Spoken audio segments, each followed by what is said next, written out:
Bueno, buenas tardes a todos los participantes. Muchísimas gracias por la asistencia. En la tarde de hoy contamos con el inicio de una serie de webinars relacionados con medicina transfusional. En este primer webinar de esta serie de webinars relacionados con medicina transfusional, tenemos el placer de presentar al doctor Marco Antonio Páez Cancelada. El doctor Marco Antonio Páez es patólogo anatómico y clínico y es un experto en LIN. Tiene una amplia experiencia en los servicios transfusionales porque ha sido director de varios bancos de sangre en el país y también ha estado muy relacionado con servicios transfusionales. Fue presidente de ACOASMED durante varios años y para esta ocasión pues él tiene muchas cosas que compartirnos. Entonces, cuando conversábamos con el doctor Marco acerca de este primer webinar, tuvimos como varias ideas de cómo empezar este ciclo de webinars relacionados con medicina transfusional, porque definitivamente es un área en el que Quick quiere ingresar, ¿cierto? Y queremos ingresar a través de conceptualización, sesiones académicas que nos permitan ofrecerle a la comunidad de los servicios de transfusión y bancos de sangre aportes conceptuales. Entonces, muchísimas gracias a todos los participantes. En la encuesta de satisfacción, nosotros les vamos a pedir que nos digan, por favor, qué otros temas les interesa que tratemos y que presentemos en esta serie de webinars. Bienvenidos y muchísimas gracias al doctor Marco Antonio Páez. Él va a compartir su pantalla para poder entonces iniciar esta sesión, que yo me temo que no va a ser de una hora, porque hay mucho contenido y entonces para que nos preparemos un poquito, de repente podemos hacer un receso a los 45 minutos para descansar un poco y después retomar. Muchísimas gracias, doctor Marco, por su participación y por haber aceptado esta invitación. Doctora Aida, muchísimas gracias, y a todos muchísimas gracias por la asistencia, por la oportunidad de permitirme a brindarles pues a todos ustedes algo de la experiencia que he arrastrado en el transcurso de estos años. Pido disculpas porque pues extrañamente nunca hay tanto trancón para llegar a mi casa y hoy se demoró, algo pasó en la autopista y casi no llego. Entonces pues sin más preámbulo quisiera iniciar, no sé si es uno de los problemas es que la medicina transfusional se está desarrollando hasta ahora en nivel de evidencia. Como yo les decía, el grupo canadiense cuando saca el estudio TRIP en el 99 y nos demuestra que la transfusión restrictiva es la que mejor desenlace genera en los pacientes, diferente a la liberal, pues empezamos a cuestionarnos si realmente lo que conocíamos de medicina transfusional era realmente lo que mejor le hacía, digamos, beneficio al paciente. La transfusión liberal la enseñó un profesor de la Clínica Mayo hacia 1945-50, diciendo pues que la transfusión debería, o los pacientes deberían tener un nivel de hemoglobina cercano a 10. Y de ahí aprendimos todos. Pero nadie se preguntó, ¿verdad?, realmente si eso sí generaba un beneficio a los pacientes o no. Y solamente hasta allí, hasta el 99, es que empezamos a ver que no genera beneficios y que entre menos transfusiones se realice, el paciente le va a ir mejor. Entonces llevamos 20 años empezando a construir evidencia y en eso pues me he encontrado con algunas discusiones académicas que tengo con mis compañeros, y aquí pues traigo dos casos que me parecieron bastante gráficos respecto pues a esa digamos, impresión que tienen los profesionales respecto a cómo debería ser la medicina transfusional, cuando realmente pues eso no lo es otra cosa. Pues el primer caso vino de una consultoría, llamémoslo así de alguna manera, que hace unos años tuve yo, porque en algún municipio periférico murió una materna que era de grupo sanguíneo RH negativo, y murió desangrada, pues estaba sangrando postparto, y en ese sitio pues no había tanta sangre RH negativo como en cualquier parte del mundo, y la paciente muere. Pues digamos, la queja fue que la paciente murió porque no había un banco de sangre allí donde teníamos esa paciente. Entonces, la pregunta pues era, ¿realmente necesitábamos un banco de sangre en este caso? Y mi pregunta fue directo hacia los médicos. Está bien que no tenían sangre negativa, pero ¿cuánta sangre positiva, o sea, RH positiva, tenían en su nevera? Y habían cerca de 80 unidades en el momento en que la paciente muere. Y pregunto yo, pero venga, ¿cómo así? Teníamos 80 unidades de sangre RH positiva y la paciente muere desangrada porque no tenía sangre negativa. ¿Por qué no le colocaron la sangre positiva? Y pues digamos que la respuesta, pues de alguna manera ingenua del médico fue, pues es que si yo le coloco esa sangre positiva la mato. Y efectivamente la mujer murió. Y murió pues dejando no sé cuántos niños sin mamá, con un drama, pues porque sencillamente el médico desconocía que teníamos la posibilidad de le transfundir sangre RH positiva a una paciente RH negativa. Entonces me di cuenta pues que ese tema para muchos es algo rutinario, pero de pronto para algunos no lo es. Y por eso empecé a analizar las circunstancias de esas dudas que puede tener un médico en cualquier momento. Por eso, de pronto, muchos de los asistentes digan, pero esto yo ya lo sabía, pero vamos a abordar para un porcentaje que puede ser el 1, el 2, el 5% de los que están aquí en el auditorio que no sabían de esto. Pero esta charla va a tener una sorpresa, porque vamos a llegar a un momento en que probablemente el 80% del auditorio no tenía claro esto, que voy a seguir manejando, pues para que podamos en un momento crítico conocer qué hacer y cómo poder asesorar a un médico que está en un momento crítico, en un paciente que está en salas de cirugía sangrando o en urgencias y que tiene un poco la razón obnubilada pues por ese problema, y nosotros desde el servicio transfusional podemos brindarle una buena asesoría con academia y con conocimiento científico del tema. Este pues es un ejemplo que encontré, digamos, en cabeza, es ficticio, pero pues si lo rastreamos después, de pronto alguien tenga esto en su clínica reciente, digamos, es ficticio, pero puede pasar. Este es un hombre de 56 años, que es RH negativo, que tiene una aneurisma de aorta, tiene un rastreo de anticuerpos negativo, y le reservan 6 unidades, pues porque lo tienen que transfundir. El paciente pues empieza a sangrar y se activa un código de transfusión masiva. Como ustedes saben, en todos los servicios transfusionales de aquí y del mundo no tenemos suficiente sangre RH negativa, y allí ese servicio transfusional tenía pues realmente muy pocas, pero sí tenía mucha sangre RH positiva, o sea, muy parecido al ejemplo con el que decidí hacer este caso clínico. Entonces la pregunta es, pero ¿qué pasa si yo a este paciente hombre le coloco sangre RH positiva? ¿Qué le puede pasar si yo no lo transfundo? O sea, digamos que allí es donde vienen estas dudas que abordan al médico y a la bacterióloga en ese momento caliente, crítico, en donde si yo no tomo una decisión rápida, el paciente va a morir. Entonces, nuevamente, aquí aclaro que son de transfusiones de urgencia. O sea, si yo tengo un paciente que me permite conseguir la sangre en 1 o 2 días, pues es otro panorama. Pero este es lo urgente, el que llegó a urgencias o el que está en cirugía y de repente empezó a sangrar. La siguiente. La siguiente diapositiva. La siguiente. La siguiente. Entonces, esto es un recorderis rápido. Para todos es claro que tenemos 38 sistemas sanguíneos, que todos son sumamente diferentes. ¿Para qué sirven? La mayoría no sirve para nada, solamente pues para darle algo de dinero a los inmunomatólogos y darle tema pues a ese tipo de charlas. Recuerden pues que la gran mayoría tiene un componente proteico como antígeno, excepto el ABO, que pues es exclusivamente de carbohidratos.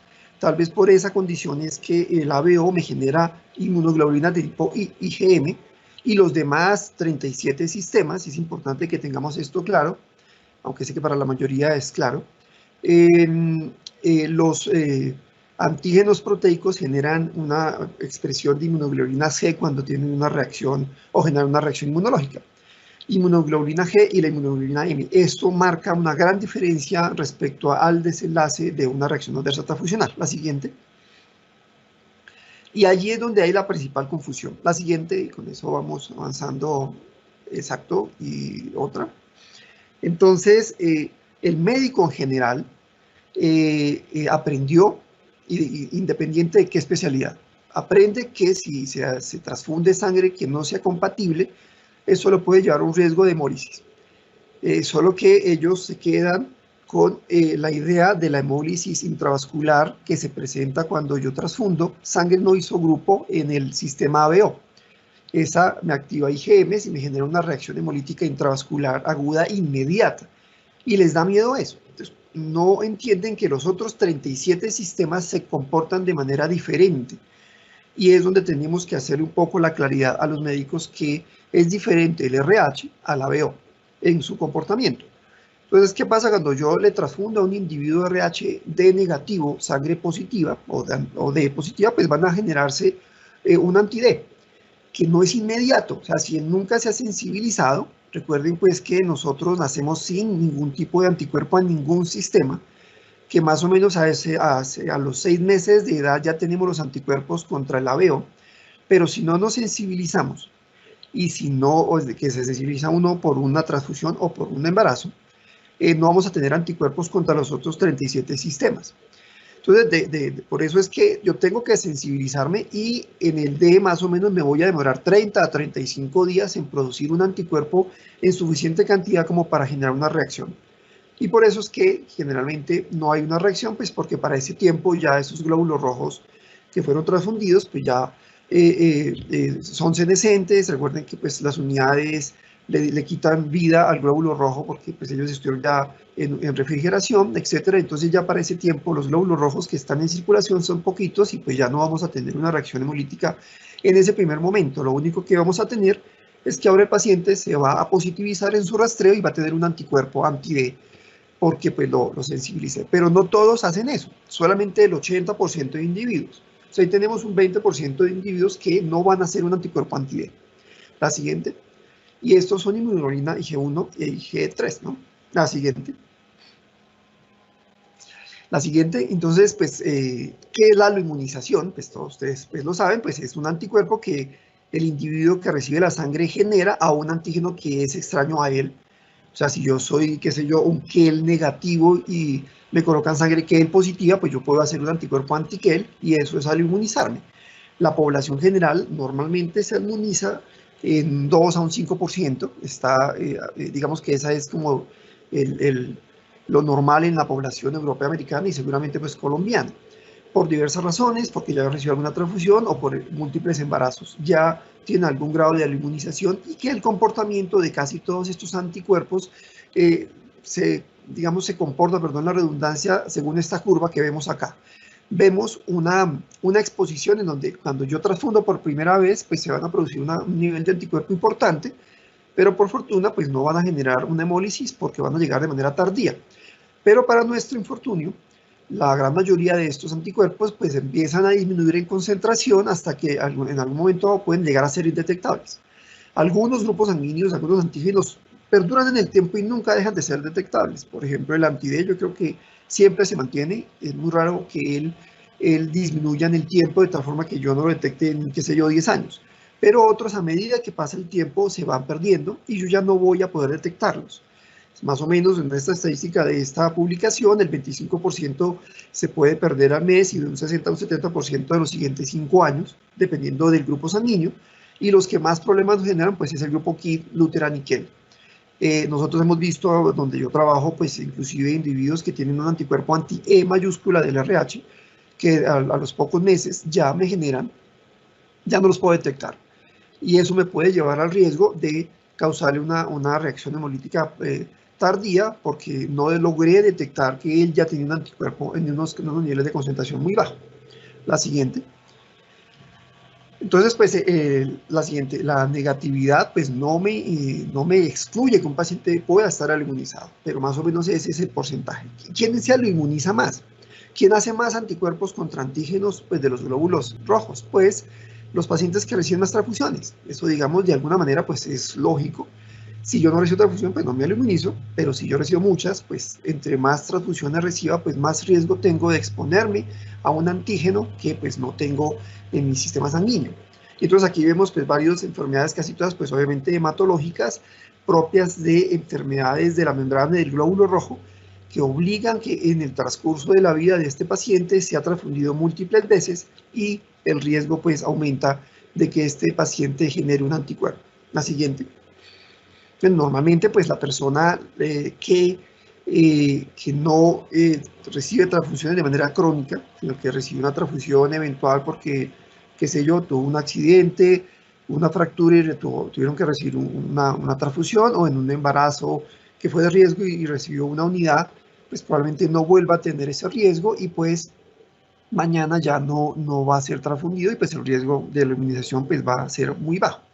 Sin embargo, el fenómeno de aloinmunización pues es mucho más dinámico que esto de que yo no tengo un antígeno, o sí varía, y por eso el 80% de los individuos pues no hacen un anti-D, pero podría ser menor, podría ser que en una población específica, que sé yo, un paciente inmunosuprimido, al que yo le transfundí sangre fresca, puede que, y además leucorreducida, puede que ese 80% baje al 60%. O sea, eso pues es muy dinámico. Y esa dinámica para evaluar la aloinmunización incluye 4 variables, que es el mismo paciente, el donante, la unidad como tal y el tipo de antígeno. Si quieren profundizar, este artículo me pareció muy interesante de cómo se evalúa la aloinmunización, en donde pues un beneficio que tenemos acá en Colombia pues es que la diferencia entre donantes y receptores es mínima. Sin embargo, en población europea o americana, en donde pues vienen personas de otros países, de otras nacionalidades, donan sangre, de pronto el componente antigénico del donante versus el del receptor es muy diferente y por eso la aloinmunización puede aumentar. También pues si el paciente, como decíamos, está inmunosuprimido con algún tipo de grado de quimioterapia o tiene alguna enfermedad propia que lo hace más susceptible, pues aumenta el riesgo de una inmunización específica. El hemocomponente, pues a medida que es más, se envejece el hemocomponente, pues vamos a tener un grado de destrucción de glóbulos rojos en la nevera, y esto hace que partículas de membrana queden libres en la bolsa y pueden exponerse a algunas proteínas o algunos aminoácidos que no estaban normalmente en un glóbulo rojo sano, y eso me puede llevar a algún grado de sensibilización. Si yo lo reduzco, pues disminuyo también este tipo de lesiones. Y el factor antigénico, pues que ya vimos un poco, pues que el antígeno o después del ABO, digamos que es el antígeno es natural, en donde todos tenemos un anticuerpo anti-ABO. Bueno, el fenómeno Bombay no. Bueno, perdón, el fenómeno Bombay pues podría ser el que más problema hay, pero bueno, digamos que se sale de esta conversación ese tema. Pero, digamos, el antígeno D pues es muy antigénico, que es el que estamos hablando acá, pero pues si vamos a hablar del, qué sé yo, el DOFI-B o el KIT-B, probablemente necesitemos transfundir muchas unidades incompatibles para que este individuo genere realmente un anticuerpo anti-DOFI-B o anti-KIT-B, etc. Entonces, eso hace muy dinámico, y por eso, por esta explicación es que transfundimos de manera relativamente tranquila a una gran población sin que estemos aloinmunizando a las personas. Solamente pues aquellos que se transfunden de manera crónica. La siguiente. Entonces, analicemos ahora pues este caso. ¿Cuál es el riesgo? Es algo que a veces yo no entiendo por qué no es claro para todos nosotros. De que este paciente pues con el aneurisma abdominal muera si yo no lo transfundo, pues es cercano al 100%. O sea, esa es una certeza que tengo que colocar como en la balanza. Esta es mi balanza. ¿Sí? Si yo lo transfundo con una unidad que no es compatible, o sea, con un D positivo, ¿qué posibilidad hay de que en ese momento me genere una reacción transfusional aguda? Pues es cercana a 0, porque si no está sensibilizado, y como en este caso el rastreo es negativo, pues el riesgo pues es cercano a 0. Y pues tal vez lo que sí podemos generar es una aloinmunización con un 80% de probabilidad. Entonces ahí es donde uno tiene que hacerle ver al médico que el riesgo de que se muera su paciente es muy alto versus el daño que le causemos de manera aguda, ¿sí? Lo otro que a veces los médicos no entendemos, no, digamos que ellos sí, pero otros no, porque no conocen el mundo de los bancos de sangre, es que los individuos RH negativos pues son escasos. El 16%, pues, o entre el 16 y el 18% de una población son RH negativos, de tal forma que los bancos de sangre aquí, porque pues algunos médicos son así, y dicen, pero pues en Nueva York no era así, o en Londres, no, esto es en el mundo entero, pues hay deficiencia de sangre negativa. No, o sea, no es que sea una incompetencia del servicio transfusional que no tenía suficiente sangre pues, para atender estas urgencias, sino que realmente no hay sangre negativa. Eso toca explicárselo pues, a ellos. Y lo importante es que después de que transfundamos a este paciente, tenemos que hacerle el estudio de anticuerpos irregulares aproximadamente unos 45 días para evaluar si el paciente hizo o no una limonización. Encontramos el rastro positivo y el anticuerpo anti-D. Yo tuve pues la experiencia en un caso de un trasplante que tuvimos esta misma circunstancia. El paciente pues, se complicó, empezó a sangrar y no solamente teníamos sangre positiva, los trasplantólogos se asustaron y me pedían solo sangre negativa y pues era imposible y yo les dije, miren, el riesgo pues, puede ser bajo porque está sangrando mucho. Arranquemos, empecemos y efectivamente nos fue muy bien, la paciente salió adelante de su trasplante, etcétera, y a los 45 días la monitorizamos y el rastreo fue negativo. Una paciente inmunosuprimida, con quimioterapia, en cantidad de circunstancias hizo pues que ese 80% de probabilidades se haya bajado a un 60, un 50 y en este caso pues no causamos daño y sí logramos sacar adelante un paciente. La siguiente. Hace poco un compañero me pidió una asesoría porque tuvo un caso parecido de una hemorragia por un aneurisma que se rompe y se le acabó la sangre RH negativa y le colocó una gran cantidad de RH positiva y me llama pues porque el área de calidad le hizo una reunión pues exigiendo una explicación porque llevó a riesgo de muerte al paciente al haberle transfundido sangre RH positiva. Y me dijo, ¿qué le explico al comité de calidad? Y yo le dije, ¿el paciente dónde está? Y él dijo, no, pues el paciente está en la casa. Seguramente estará viendo ahorita fútbol. O bueno, ahorita está como muy sensible el tema, estaba viendo ciclismo. Entonces yo le dije, esa es la respuesta. O sea, el paciente está en la casa. Si no le transfundes esa sangre positiva, en este momento estaría en un cementerio. Entonces, eso es lo que toca hacerles claridad. La sangre negativa se agota muy rápido y tenemos que seguir con la positiva. O sea, sin dudarlo. Así él se lo inmuniza. Entonces, digamos que esa es la primera parte, que es la que probablemente el 99% del auditorio conocía y sabía manejar.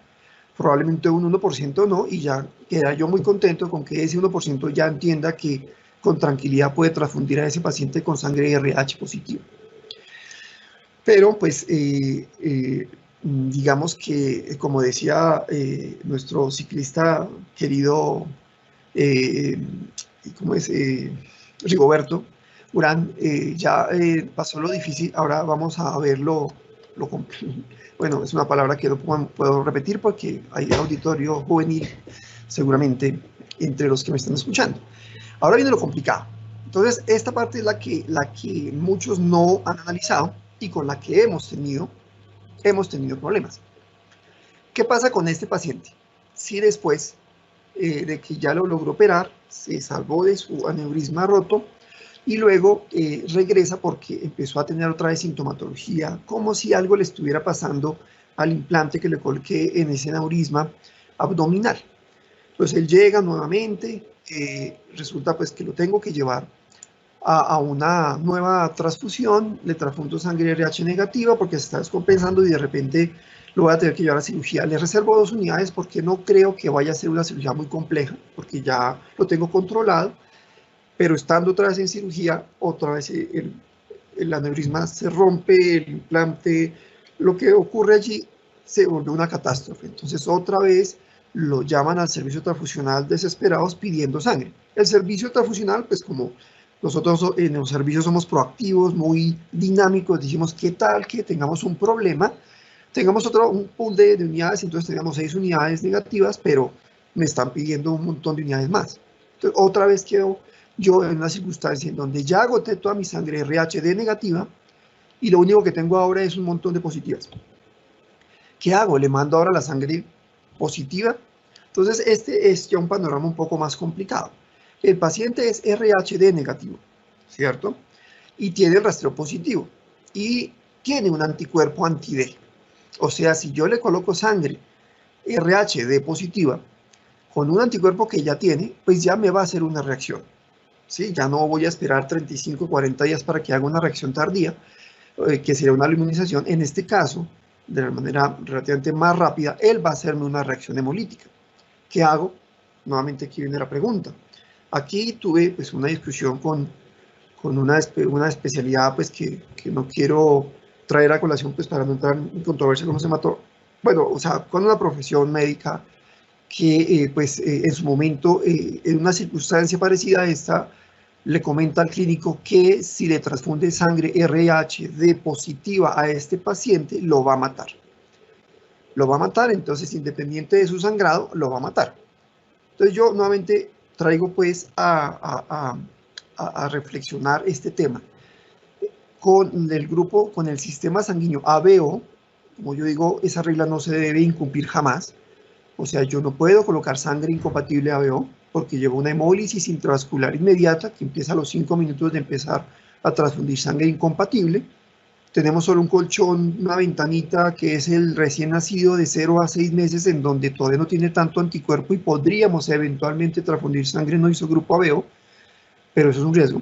Pero de 6 meses en adelante, o sea, olvídense, si ustedes tienen un paciente que tiene sangre, qué sé yo, A, y en su nevera solo tiene sangre B, por decir un ejemplo loco, el paciente pues lastimosamente se va a morir desangrado, porque no le puedo poner esa sangre B.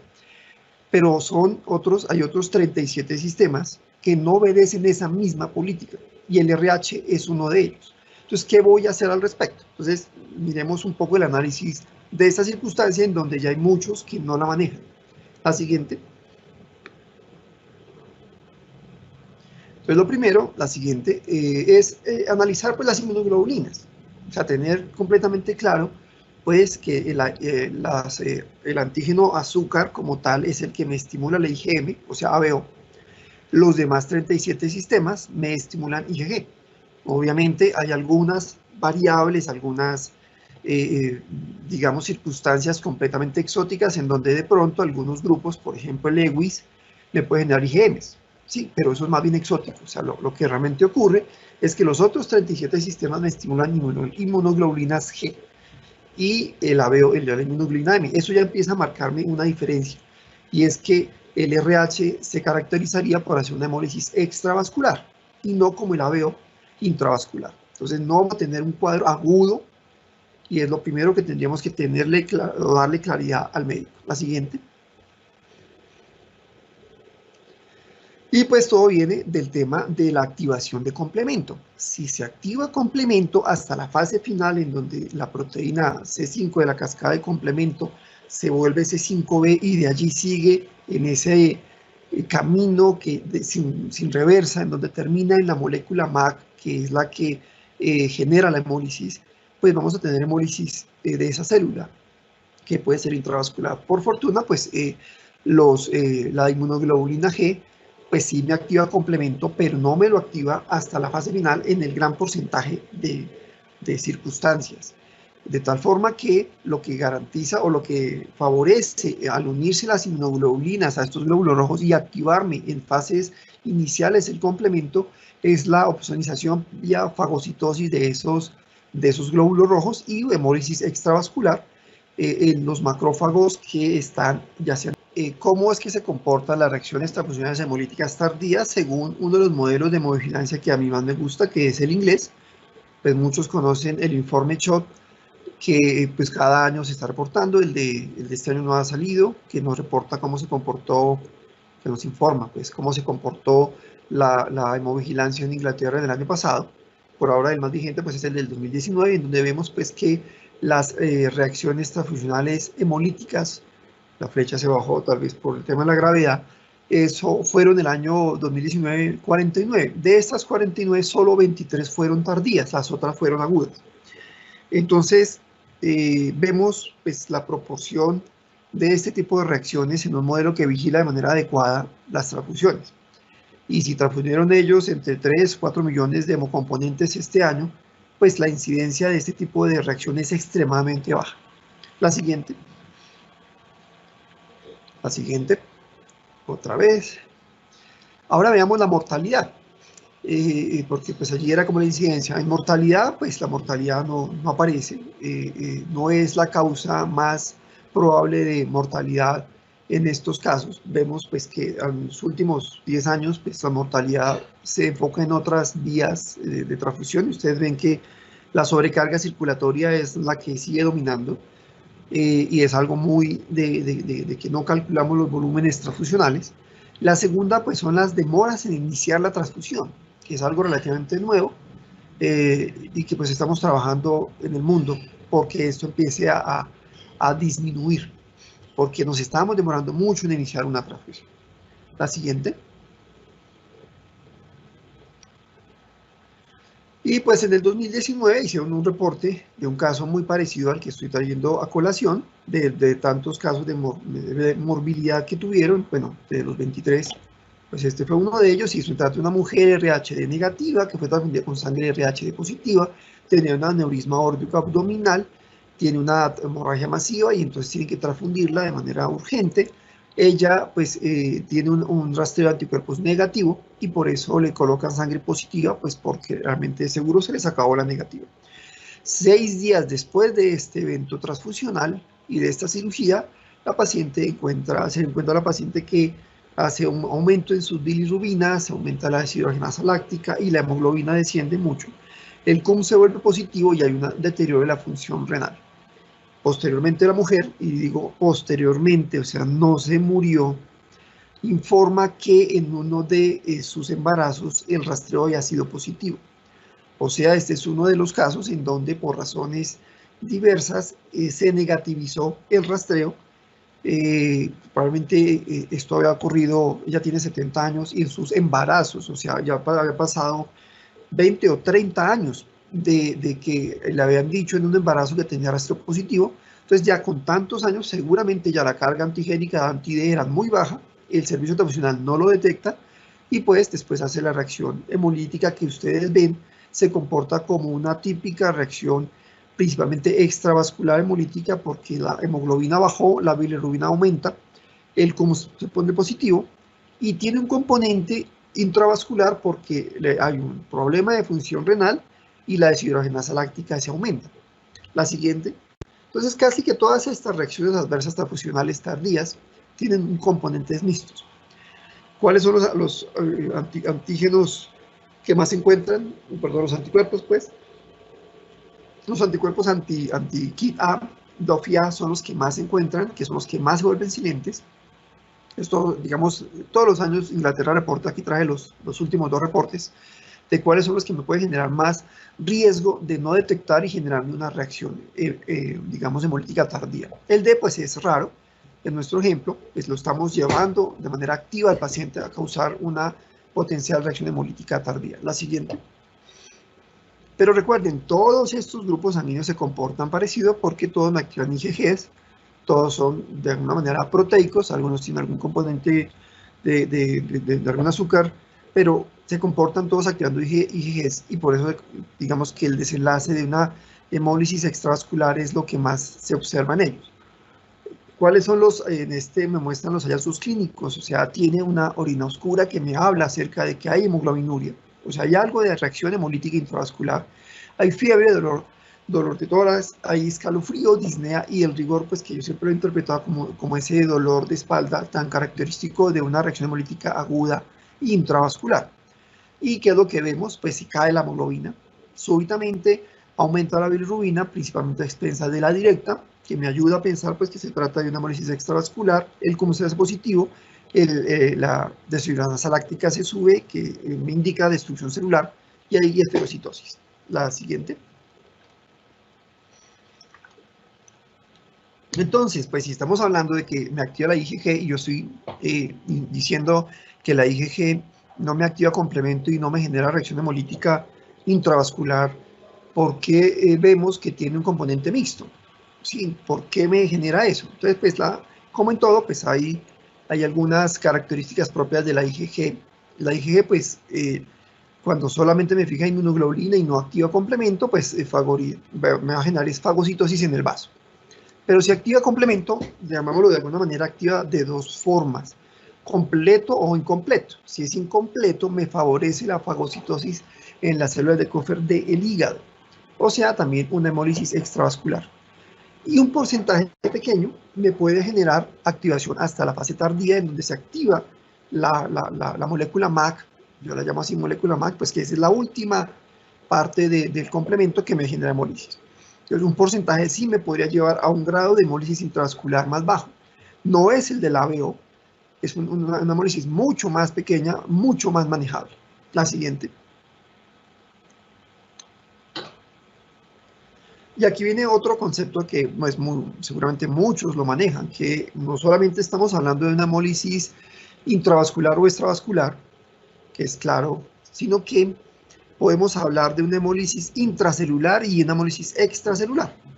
Entonces, si el macrófago en el vaso o en el hígado fagocita y dentro de su citoplasma destruye el glóbulo rojo, pues es una hemólisis extravascular e intracelular, que no me genera liberación de hemoglobina, sino solamente me va a liberar bilirrubina. Por eso se sube la bilirrubina y el comportamiento típico es disminución de la hemoglobina y aumento de las bilirrubinas. Y lo que tengo que hacer pues es soportar esa anemia, porque es una anemia importante. Pero también puede darse una hemólisis extracelular, aunque sea extravascular. O sea, el glóbulo rojo sí migra, el macrófago al interior del parénquima del vaso o del hígado, lo atrapa, pero lo destruye afuera de su citoplasma.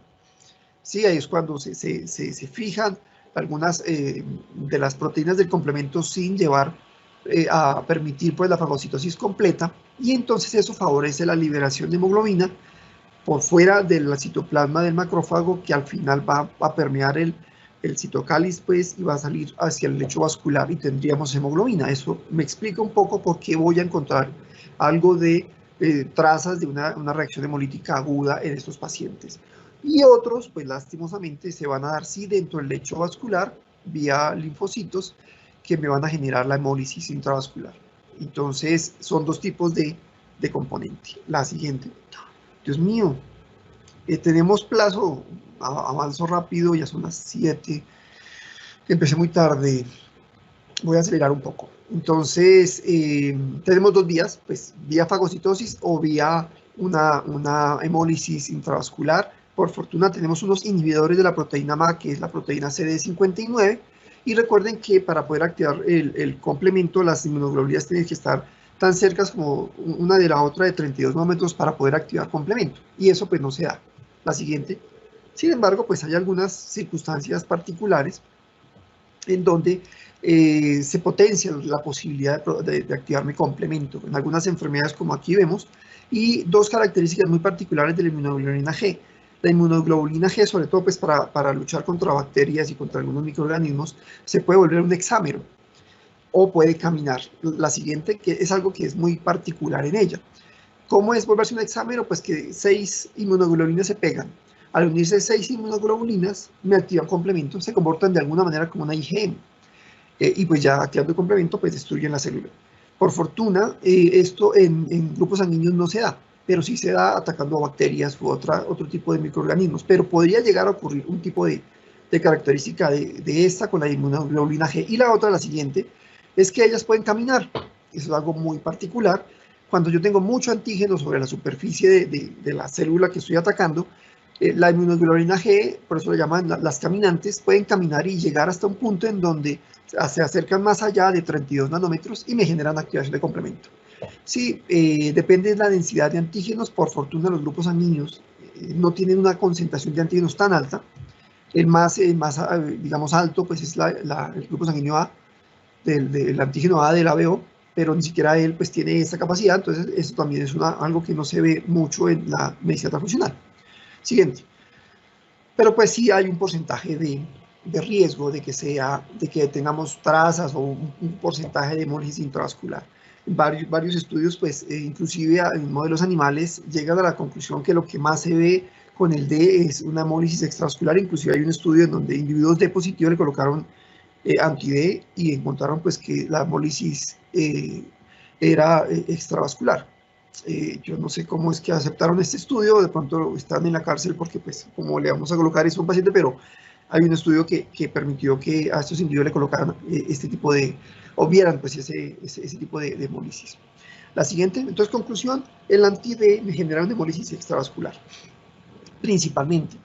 Es más tardía, de 5 a 10 días es que se da, y pues lo que vamos a ver principalmente es disminución de la hemoglobina, aumento de las bilirrubinas y un comportamiento muy menor, ¿sí? Pues que eso puede tener una varianza, llamémoslo de alguna manera, de hemólisis intravascular.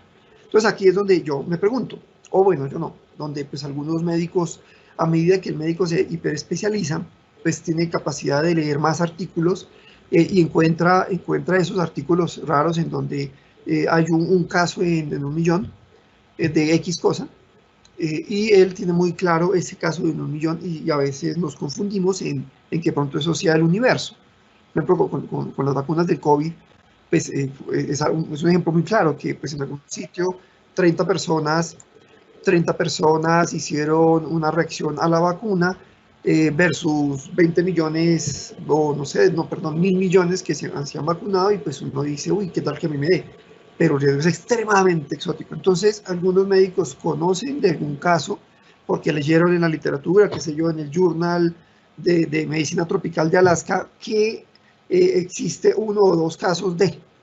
Entonces aquí es donde alguien alza la mano en el auditorio y dice, no, pero espere, yo sí creo que puede darse una hemólisis severísima al colocarle sangre D. Entonces pues nos pusimos a la tarea de revisar la bibliografía, les puse la tarea a mis profesores de inmunohematología y pues no encontraron literatura respecto al D. La siguiente. Es difícil encontrar esto, entonces me puse yo a la tarea de buscar algo que me explicara cómo podría comportarse una hemólisis intravascular tardía y cómo se puede manejar. Y en donde sí se ha estudiado y en donde sí se encuentra es en los pacientes que tienen anemia célula falciforme. Entonces vamos a hacer un símil. O sea, como ya sabemos que en estos pacientes sí se da esto, pensemos que es un paciente al que le estoy colocando anti-D y que se va a comportar como un paciente en anemia de células falciformes. Hago la aclaración que en la literatura no hay anti-D que genere una respuesta tan severa como estos pacientes con anemia de células falciformes en cuanto a reacción hemolítica intravascular tardía. Solo que lo tomo como ejemplo para ver cómo sería una patología que sí tiene ese extremo tan importante de hemólisis. Entonces, pues ellos tienen un comportamiento que aquí vemos en la literatura, pues mayor incidencia de este tipo de reacciones severas que pueden llevarlo a la muerte entre un 4.7, perdón, acá no, es más adelante, o sea que lo pueden llevar a la muerte. La siguiente diapositiva es en donde muestro cómo estos casos pueden llevar a la muerte al paciente de anemia de células falciformes entre un 4.2 y un 6%, dependiendo de la literatura. Algunos encontré unos artículos del 7 o el 8%, en donde esa hemólisis intravascular por una reacción hemolítica tardía los lleva a esto. Obviamente es otra patología porque ellos generan autoanticuerpos y la transfusión generó que él destruya sus propios glóbulos rojos. Es algo extremista, pero quiero es graficar que aún en estos casos extremistas, en donde tenemos una hemólisis severísima, la mortalidad no llega a ser del 10%.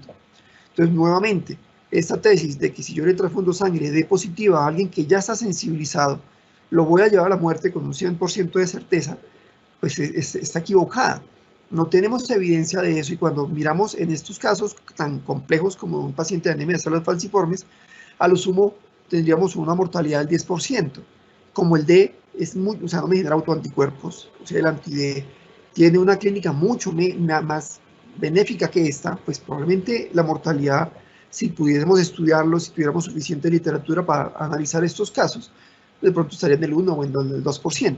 Pues ahí es donde uno negocia con el médico. Si no lo transfundo, se me muere en un 100% o en un cercano a un 100% de, versus si lo transfundo, pues probablemente la mortalidad esté en el 1, en el 2 o en el 3%, transfundiéndole sangre D positiva a un individuo que ya tiene anticuerpo anti-D. O sea, ese es el punto crítico de esta discusión, de este análisis. La siguiente.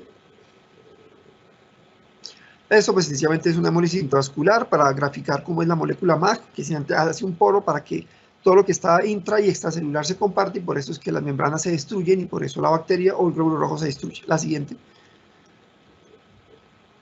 Y pues bueno, ahí se libera la hemoglobina y se libera el grupo M, pues ya no voy a profundizar, en donde pues se destruyen células endoteliales. La siguiente, hay destrucción celular porque hay oxidación. Si quieren profundizar, este artículo un poquito viejito, pero es muy bueno para analizar hemólisis intravascular. La siguiente, pues con el tema de la hemoglobina. La siguiente. La conclusión es esta: la hemólisis intravascular pues me va a generar un caos, una coagulopatía intravascular diseminada, aumento de la permeabilidad, hipotensión que no se puede controlar, falla renal que termina en diálisis, bueno, y una mortalidad X o Y. Es sumamente complejo una hemólisis intravascular. Ese es el miedo que tienen los médicos, pero entiendan que con anti-D no se da así de florido. La siguiente.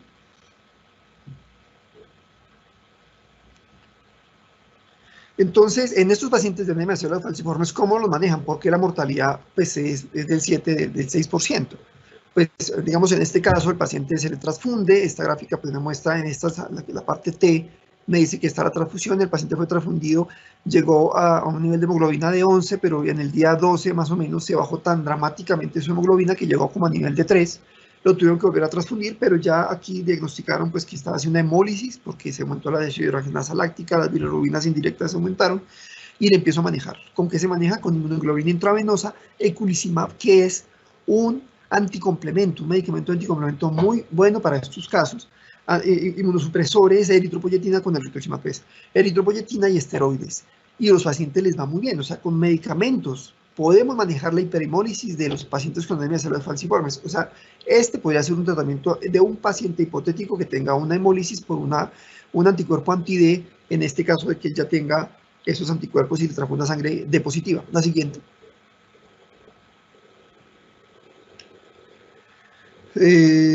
Uno de los protocolos que manejan en el paciente con anemia de células falciformes pues es iniciar con rituximab la transfusión, pues para evitar la generación y el aumento de anticuerpos. Ese podría ser uno de los mecanismos que podríamos trabajar cuando tenemos que transfundir a ese paciente, pues coloquemos el rituximab para disminuir el impacto potencial. Y lo otro, pues que también sirve, pues es el regame plasmático. La plasmaféresis elimina el grupo M y el grupo y la hemoglobina libre, que es el que me está dañando el riñón y el endotelio en general. Entonces, eso también se puede manejar en estos pacientes. La siguiente. Aquí sencillamente un ejemplo de cómo estos medicamentos anticomplemento han funcionado de manera importante. Por ejemplo, aquí tenemos un caso de una incompatibilidad de sangre ABO inclusive, y les fue bien manejando pues, inmunosupresores y anticomplemento. O sea, sí hay alternativas para este tipo de pacientes. La siguiente. En conclusión, pacientes que presentaban hemólisis intravascular con consecuencia de una reacción transfusional podríamos manejarlos de manera preventiva, pues con rituximab antes de empezar la transfusión. Lo podemos manejar con una serie de medicamentos que van a disminuir el riesgo de que el complemento genere la hemólisis y van a controlar la inmunidad para que no lleve a este daño, las aféresis para disminuir la concentración de grupo M y de hemoglobina libre, y pues transfundirlos nuevamente. En anemia de células falciformes pues tiene otro componente, pues porque las transfusiones nuevas pueden generarle autoanticuerpos, pero anti-D no, o sea que aquí sí lo debo transfundir sin ningún tipo de riesgo de que vaya a generar una autoanticuerpo, o sea, no es el caso. La mortalidad, pues con anemia de células falciformes de 4 a 6%, pues probablemente sea muy baja. Entonces sí tenemos que hacer. Y lo digo principalmente, no sé cuántos asistentes no son aquí de Bogotá, sino de periferia, porque en periferia es donde más problemas podemos llegar a tener. Acá tenemos muchos bancos de sangre y una colecta que se puede, digamos, es similar a algunos países desarrollados, algunas ciudades de países desarrollados, de tal forma que los riesgos, pues, son más bajos acá que en periferia. Entonces, si yo tengo un paciente y no me consigue la sangre y tengo solamente sangre D, pues tengo que actuar ya. Cuando actúo ya, le coloqué sangre D a un paciente que tiene anticuerpo anti-D, yo sé que en el transcurso de unos días ese paciente se me va a anemizar de manera importante. Me da tiempo de decirle al servicio también, consígame sangre, porque en 2 o 3 días ese paciente se va a anemizar de manera crítica. Y puedo empezarle a manejar con algún tipo de medicamento de manera profiláctica con rituximab o alguno de estos inmunoglobulinas, etcétera, para disminuir el impacto de un potencial reacción transfusional. La siguiente. Y CHOT pues desde hace varios años recomendaciones al respecto. Entonces uno de estos pues es que ya desde 2017 recomienda utilizar corticoide o inmunoglobulinas para evitar pues un impacto más fuerte si eventualmente ese paciente va a desarrollar una hemólisis posterior. La siguiente.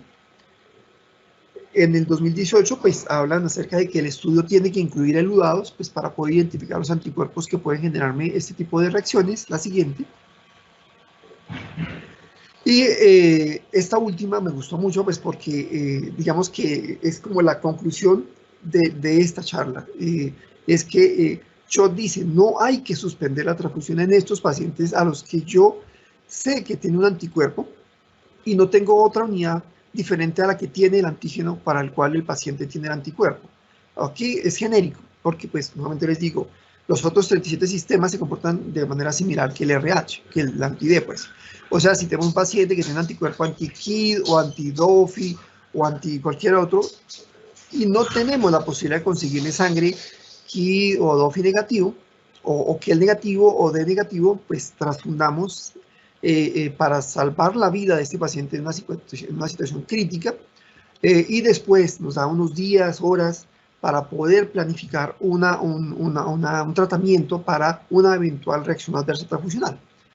Eso es, digamos, la gran conclusión, porque sé que muchos médicos que están allá en el frente de batalla, pues cuando tienen el sangrado podrían decir no transfundo y el paciente va a morir por un riesgo que puede ser menor del 10% de que algo le pasa. O sea, hay más chance de hacerle algo a este paciente.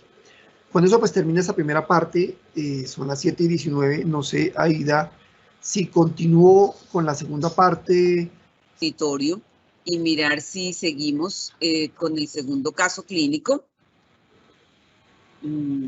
Entonces les pedimos que por el chat nos digan, ok, este es el segundo caso clínico, y nos tomaría, yo pienso que unos 30 minutos más. Entonces que el auditorio por favor por el chat nos diga, seguimos, paramos. Mientras tanto, doctor, vamos a tener 5 minutos de receso mientras que el auditorio decide si seguimos o paramos, y vamos a tener un break de 5 minutos. Perfecto, muchísimas gracias, Aida. Muchísimas gracias, ingeniero, y a todos los asistentes. Y no sé si también viene una sesión de preguntas que también deberíamos dejar. Sí, también les invitamos a que por favor en el chat coloquemos las preguntas, así se nos facilita que... Por aquí en el chat, doctor, nos están diciendo que quieren seguir. Entonces vamos a dar el receso de 5 minutos para que nos terminen de enviar los mensajes, si seguimos o paramos. Y por favor los invitamos a que nos envíen sus datos por el chat para poderles enviar también el certificado de participación. Fue otra de las circunstancias que me generó un debate con otro de mis colegas especialistas que no quiero mencionar para no entrar en controversia con los médicos internos. Y perdón, entonces, una paciente que tenía un paro de trombocitopenia por su patología de base, y ella es de grupo sanguíneo B negativo, en ese momento, pues no hay plaquetas en el servicio transfusional que sean de ese grupo. Tenemos unidades ORHD positivo y ARHD positivo. Sin embargo, a pesar de que la paciente está sangrando, de que tiene trombocitopenia, los médicos deciden no transfundirla y le exigen al servicio transfusional que le traiga plaquetas isogrupo, demorando pues la intervención terapéutica de la transfusión y de alguna manera llevando a riesgo al paciente. Esto puede pasar en cualquier lugar del mundo y en parte pues es por nuevamente esa falta de nivel de evidencia que tiene la medicina transfusional. Entonces, ¿qué pasa si yo no transfundo? ¿O qué pasa si yo transfundo plaquetas no isogrupo? La siguiente. Entonces, lo primero que nuevamente aclararle a los médicos, qué pena que yo sea tan reiterativo y pido disculpas a los médicos que están en el auditorio, pero pues la gran mayoría no conoce un banco de sangre, no hizo medicina transfusional y pues desconoce mucho de esto. O sea, este es una población europea, pero así es la americana y así es la colombiana, aunque no tengamos estudios fuertes acá, pero se comportan muy parecido. En nuestro ejemplo, pues este es un paciente B. El 11% de las personas blancas caucásicas son B. Las negras son el 20% y RH negativo en las caucásicas son el 19% y la raza negra es el 6%. De tal forma que tener en la población donante de sangre individuos B y ojalá B negativos es realmente exótico. no mezclemos las dos variables. Solo encontrar individuos B en la población donante es difícil. Son solamente el 11% de individuos. Y de ellos, por la experiencia que uno tiene de haber trabajado en bancos de sangre, pues no todos se les puede sacar plaquetas. Yo coloqué aquí un 50%. Puede que se le pueda fraccionar a esa donación en un 80% plaquetas, pero puede que no. Entonces, no todos los donantes B van a terminar con plaquetas B, ¿sí? Solamente quedarían glóbulos rojos B y no más. De tal forma que, pues el médico no lo sabe. No sabe que acá en Inglaterra o en Madagascar, o sea, esto es mundial, no hay una disponibilidad de plaquetas isogrupo para algunos grupos específicos de manera pues, abundante. Y la otra cosa que a veces de pronto sí sabían, pero se les olvidó en el transcurso de los años, es que la plaqueta tiene una vida útil de 5 días. De tal forma que yo no puedo tener un stock de plaquetas en mis servicios transfusionales constante, pues porque se van a perder. Y si son de aféresis, pues además es un alto costo. Entonces yo normalmente en los servicios transfusionales no tengo un volumen gigante de plaquetas, casi siempre las tengo que estar solicitando del banco de sangre, por eso se limita mucho el poder entregarle un hemocomponente en cantidad suficiente al médico. Entonces, hay que aclararle esto porque pues a veces creen que es porque hay una incompetencia en el servicio, porque hay una deficiencia y por eso piden hacer un banco de sangre, pero no, esto es una circunstancia propia de la medicina transfusional acá y en el mundo. O sea, eso nos está pasando a todos. Pues primero esa aclaración. La siguiente. Y ya específicamente, ¿qué es lo que puede pasar? Pueden pasar 3 cosas cuando yo transfundo plaquetas que no son isogrupo. Uno es la refractaria plaquetaria. El segundo es una hemólisis intravascular y la tercera la inmunización anti-RHD. ¿Por qué? Pero entonces miremos unas cosas. Ya hace rato que la polémica de que si la plaqueta tiene antígenos del ABO o no, o si se absorben del plasma, etcétera, pues ya es muy claro que ellas sí tienen antígenos ABO, solo que en los últimos estudios me dicen que solo un 4 o un 7% de individuos tiene una concentración importante de antígenos ABO en su plaqueta. O sea, más del 90% de individuos tienen un grado variable de antígeno ABO sobre la plaqueta. Algunos no tendrán muy poco. O sea que la posibilidad de que estos personajes se vean afectados por anticuerpo anti-ABO es muy bajo. Y solamente una población cercana al 4 al 7% se vería de pronto afectada por anticuerpos anti-ABO que se van a adherir a la plaqueta. Lo segundo, la plaqueta está diluida pues en plasma y ese plasma tiene anticuerpos. Eso es lo que tenemos siempre que tener presente. O sea que si yo tengo una plaqueta O, en su plasma hay anticuerpos anti-A y anti-B. Y eso es lo que eventualmente me puede generar una hemólisis intravascular, que es el segundo riesgo de transfundir plaquetas que no sean isogrupo. Y lo otro pues es que si yo fracciono de una manera irregular, utilizo principalmente pues plaquetas estándar, no por aféresis, porque la aféresis tiene una separación mucho más automatizada y el riesgo es muy bajo, casi cero, un dicho cero, yo creería. Pero en plaqueta estándar podría llevar el riesgo de que haya algún grado de contaminación con glóbulos rojos o con fragmentos del glóbulo rojo, que hace que si el receptor es RHD negativo y el donante es RHD positivo, eventualmente podría sensibilizar al receptor y eso pues me puede generar una inmunización anti-D. Ahora vamos a ver qué tan real es ese riesgo. Y pues 2 características importantes con la plaqueta, pues que ya hablamos que no hay suficiente stock y en caso de urgencia yo no tengo el tiempo de hacer una hemoclasificación y tengo que transfundir plaqueta.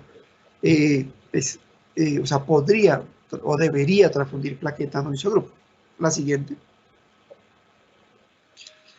Entonces, ¿qué opciones? Este cuadrito me gustó, sería bueno que lo revisaran, aquí está la bibliografía de compatibilidad tenemos. Entonces, en la parte izquierda tenemos el grupo sanguíneo de los donantes, un donante AB, A, B y O, y el receptor. Entonces, el receptor puede ser AB, A, B u O.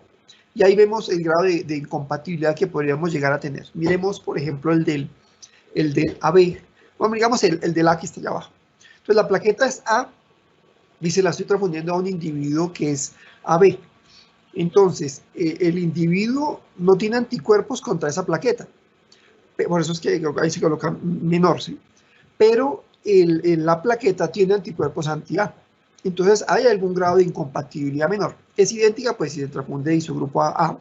Es bidireccional, pues porque cuando es grupo sanguíneo B, el receptor, él tiene anticuerpos anti-A, o sea, esos anticuerpos anti-A eventualmente pues pueden atacar a la plaqueta, y la plaqueta que es A tiene plasma, en el plasma anticuerpos anti-B que eventualmente pueden atacar la sangre del receptor. Entonces, por eso la incompatibilidad es bidireccional. Entonces, así es como se explica un poco pues este cuadro de las incompatibilidades que se pueden presentar al transfundir no isogrupo plaquetas. Y con el RH, pues, sencillamente, pues cuando el donante es positivo y el receptor es negativo, eventualmente podría haber un riesgo de inmunización anti-D. La siguiente. La siguiente. Bien, entonces, y se hacen estudios, pues en Estados Unidos es donde más se ha estudiado, y pues se ha encontrado que el 31% de las plaquetas que se transfunden en Estados Unidos son incompatibles. Y sin embargo, cuando revisan los desenlaces de estas transfusiones, pues lo único que encuentran es que hay conteos menores de plaquetas después de la transfusión. Pero eso no ha significado unas diferencias clínicamente significativas, perdón la redundancia, en los desenlaces de esos pacientes. O sea, el hecho de que el grupo en donde yo transfundí sangre, plaquetas, no isogrupo, versus el otro que sí la transfundí isogrupo, encontré que el rendimiento plaquetario no fue el mismo y fue mucho menor o fue bajo pues con los que no son isogrupo. Al final no hubo un impacto en morbimortalidad ni tampoco en desenlaces clínicos. O sea que al final digamos que no hay un daño y sí hay un beneficio. ¿Sí? Eso es importante tener en cuenta. La otra cosa que hicieron en este artículo, un estudio de cuántos reportes de reacciones hemolíticas debido a incompatibilidad de plaquetas se encontraron en Estados Unidos, y pues en estos 7 años que evaluaron encontraron 6 fatalidades, 6 muertes. ¿Cuántas transfusiones de plaquetas se hicieron en Estados Unidos por esos 7 años, en esos 10 años, perdón?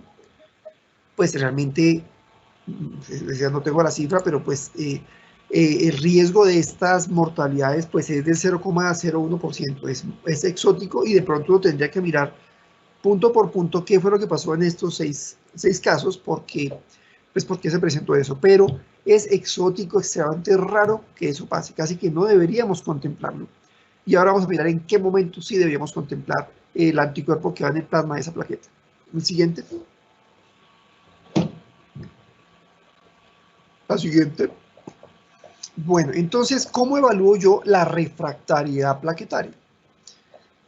Hay pues 3 fórmulas, y yo he visto que nos embolatamos mucho con este tema del diagnóstico. Voy a ser un poco simplista y pido disculpas pues para los académicos que manejan muy bien este tema, pero de alguna manera me caracterizo por ser un poco práctico. A veces somos sumamente específicos en algunas fórmulas que nos complican un poco el pensar, pero podríamos hacer algo más práctico. Entonces, de manera práctica, la primera lectura, la primera forma de diagnosticar refractariedad plaquetaria es sencillamente restarle el conteo de plaquetas después de la transfusión del que estaba antes. ¿Sí? O sea, aquí en la primera fórmula, que es el incremento plaquetario básico, post menos pre, me dice que debería subir, o sea, si suben menos de 10.000 plaquetas a la hora o menos de 10.000 plaquetas entre las 16 y las 24 horas post transfusión, yo hago el diagnóstico de refractariedad plaquetaria. ¿Sí? Así, ese es lo práctico, lo que es rápido de medir. Pero pues obviamente muy, digamos, rápidamente descubrieron que si yo no hacía un ajuste en el volumen de los pacientes por el volumen sanguíneo que ellos tienen o por la superficie corporal, los datos no iban a ser tan precisos, y por eso se inventaron estas otras 2 fórmulas, pues que es la recuperación de plaquetas y el conteo corregido de plaquetas, que le adicionan pues la variable de volumen y la variable de superficie corporal, en donde pues más o menos me dice que si se disminuye, o sea, que si el incremento no fue por encima, digamos, de 5.000 o 7.500 o plaquetas después de 1 hora o de 16 a 24 horas, pues yo hago el diagnóstico de refractariedad plaquetaria. Como digo yo, de manera práctica, si el conteo fue superior de 10.000, así yo le coloque estas fórmulas, no me va a dar el diagnóstico de refractariedad, ¿sí? Por sencillamente al ver las fórmulas solo mirando el de solo conteo. Entonces, si yo tengo unos incrementos por arriba de 10.000 de plaquetas, no es refractariedad. Si se baja de 10.000, apliquemos las otras fórmulas y probablemente sí sea o no sea refractaria plaquetaria.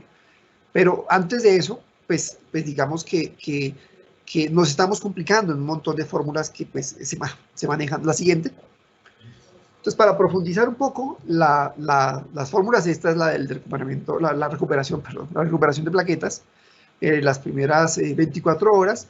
Esta es la fórmula que se podía aplicar.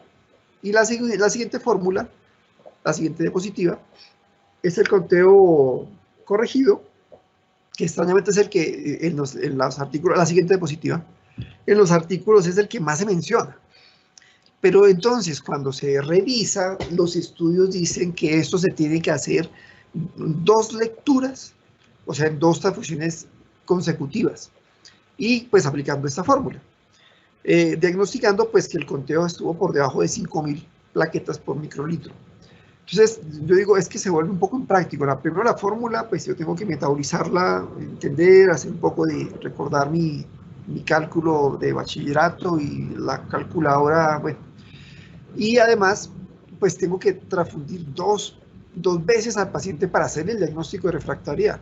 Eso lo vuelve difícil, desde el punto de vista clínico es más complejo desde mi punto de vista. La siguiente. Sin embargo, pues para los gomosos de las fórmulas, pues acá hay 2 artículos que dicen, miren, para calcular la superficie corporal utilicen esta fórmula o esta otra.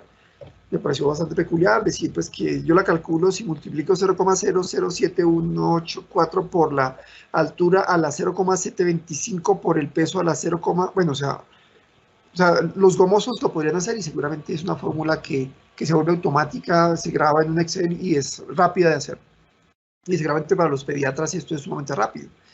Pero como digo, insisto, el solo hecho de que yo reste el post del pre, y si esto está por encima de 10.000, pues de pronto eso no es refractaria plaquetaria. A la hora o hasta las 24 horas. La siguiente. Entonces, cuando yo ya hago el diagnóstico de refractaria, o sea, definitivamente no subió más de 10.000, o dependiendo pues la fórmula que aplique, a la hora o a las 24 horas, pues, ¿qué es lo que más ocurre? En más del 80% de casos son refractariedades no inmunes.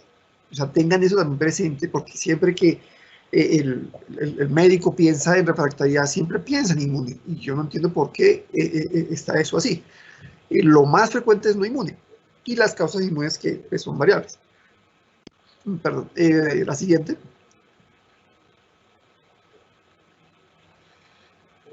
La siguiente, a los que más les va a dar, pues a los que más se transfunden, los oncohematológicos, a los que tienen púrpuras homocitopénicas y a los pacientes que tienen infección. Esos son los que más refractariedad pues, les va a dar, pues debido pues, a características que ahora vamos a ver. La siguiente. Y la siguiente, pues, son de 2 tipos, inmunológica o no inmunológica. Aquí están, pues, las diversas etiologías de la inmunológica y no de la inmunológica. Una cosa que me parece interesante, pues, para abordar rápidamente, porque a veces de verdad, créanme que nos complicamos la vida y el paciente requiere una intervención rápida, es mirar su comportamiento a la hora. Generalmente las no inmunes, las que están en la columna de la derecha, a la hora tienen buenos conteos, pero a medida que pasan los momentos, las horas, pues, y vuelvo a contabilizarlo en 24 horas, el conteo bajó por debajo de 10.000, ¿sí? O sea, digamos, el consumo de las plaquetas es progresivo, no es súbito. Pero cuando es inmune, generalmente a la hora ya yo veo que el conteo no subió, inclusive a veces disminuyó. Eso me hace orientar un poco el caso sin pedir más exámenes, sin otras cosas más complejas, para enfocarme si la refractaria realmente es inmune o es no inmune. La siguiente. Ahora miremos un poco a la no inmune, pues la más representativa pues es la esplenomegalia. Recordemos pues que normalmente el 30% de nuestras plaquetas están en el vaso o en la persona sana, pero si el vaso se crece, es como, yo ponía alguna vez un ejemplo de que si yo envío un carro pasar de Bogotá, que llega desde la autopista norte para irse hacia Melgar, hacia la autopista sur, pues hay tantas redes de vías y trancones, etcétera, que sin que el automóvil se estrelle, se va a demorar 1 o 2 horas en pasar la ciudad. Esto es lo que ocurre, o sea, el 50 hasta el 90% de las plaquetas en una esplenomegalia están allí en el vaso, sencillamente pasando por allí. No es que se estén fagocitando, no es que se estén haciendo alguna, no, sencillamente están pasando pues porque es tan grande el vaso que se demoran en entrar y salir. Por eso es que se ve que no aumentan los conteos porque todas mis plaqueticas se fueron para el vaso. Lo otro pues ya es el consumo. ¿Quién me la consume? Pues los procesos inflamatorios. Recuerden pues que el proceso inflamatorio, como está en esta gráfica y en esta revisión, me activa el endotelio, y el endotelio es un atrapador por naturaleza de la plaqueta, porque pues se piensa que si el endotelio se rompe, pues la plaqueta tiene que llegar allá porque hay una lesión vascular y yo tengo que generar un tapón para que no haya una hemorragia. Pero cuando se activa sin que haya un trauma, pues la plaqueta igual va a pegarse allí y también se va a pegar a los neutrófilos, se va a pegar a las bacterias, o sea, una gran cantidad de estímulos antigénicos hacen que la plaqueta se pegue a una gran cantidad de células y por eso los conteos bajan. La siguiente. Acá la sepsis pues, favorece además otras cosas, se activa el endotelio, hay aquí una confusión, no es hemafagocitosis, sino en este caso es trombocitofagocitosis, como es el término, pero usted me entiende, se fagocitan las plaquetas, gracias a, pues, a la sepsis. La fiebre, ya sea porque los medicamentos se están tomando o por la activación de la enfermedad en el proceso inflamatorio, la coagulopatía intravascular diseminada genera en los pequeños vasos depósitos de fibrina que hace que la plaqueta quede atrapada allí, y algunos medicamentos favorecen la fagocitosis. Aquí hay una lista que apareció en este artículo de una gran cantidad de medicamentos. O sea, lo primero que, si yo no tengo esplenomegalia, yo tendría que revisar si es un medicamento que me está causando el que la plaqueta no suba, pues para mirar cómo dosifico de mejor manera ese medicamento, o tengo que dar una doble dosis o triple dosis de plaquetas porque sé que ese medicamento me va a disminuir la eficiencia de mis transfusiones. Y una cosa que la radiación no me afecta esos conteos, porque a veces algunos tenían un concepto equivocado de la irradiación y no, ellos no me van a afectar los conteos plaquetarios. La siguiente. La siguiente. Entonces, la no inmune también tiene que estar relacionada, o también tiene que pensar en la hemorragia. El sangrado, pues está consumiendo plaquetas. Si es un sangrado en capa, si es un sangrado por diversas razones, pues la plaqueta pues se va a ir no solamente en el sangrado, sino en intentar taponar esas estructuras vasculares dañadas, y eso hace pues que los conteos no van a subir. Y vean cómo el P de este estudio me dice que la medicación es un fuerte factor que me explica la refractaridad en los pacientes. La siguiente. Y ya la inmune, pues la gran responsable de la refractaria inmune, pues son los anticuerpos anti-HLA clase 1, y esos están relacionados en las, digamos, aumentan en las pacientes que quedan embarazadas, y a medida que hay más embarazos, pues más riesgos de anticuerpos anti-HLA.